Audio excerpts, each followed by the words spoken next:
Well, now, it's an interesting one, this, because Trump seems to be wanting to make it a family affair, and we hear that his daughter Ivanka is set to play a key role, but surely there's going to be some sort of conflict there, I would have thought. Who is going to be First Lady?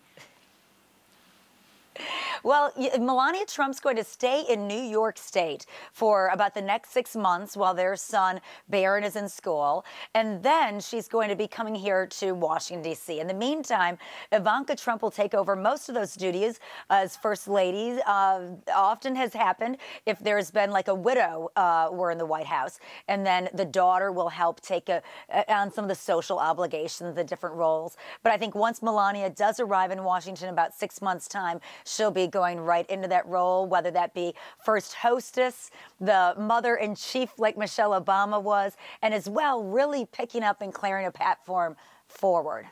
Do you think, though, she's going to take an active role? I mean, she says that she's an admirer of Jackie Kennedy, and Jackie Kennedy famously gave the White House a real refurb. Is she likely to kind of trump up the White House? Are we going to see that? You know, Lorraine, a lot of people in America are worried that she's going to trump up the White House because they've seen his opulent Mar-a-Lago and mansions around the world.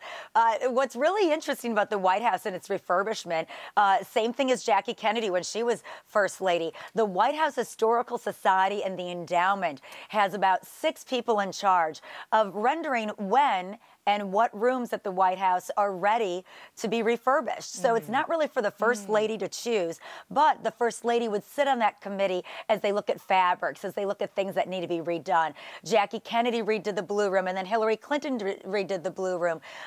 Years later, Michelle Obama did the Old Family Dining Room and the Red Room herself. So it really is what part of that very old house needs to be, you know, brushed off a bit and taken up to new standards. Well, Laura, so we'll see if any of those have to be redone in the next We will indeed. Laura, thank you. We live in interesting times. Thank you very much indeed. I'm sure we'll be talking to you very soon.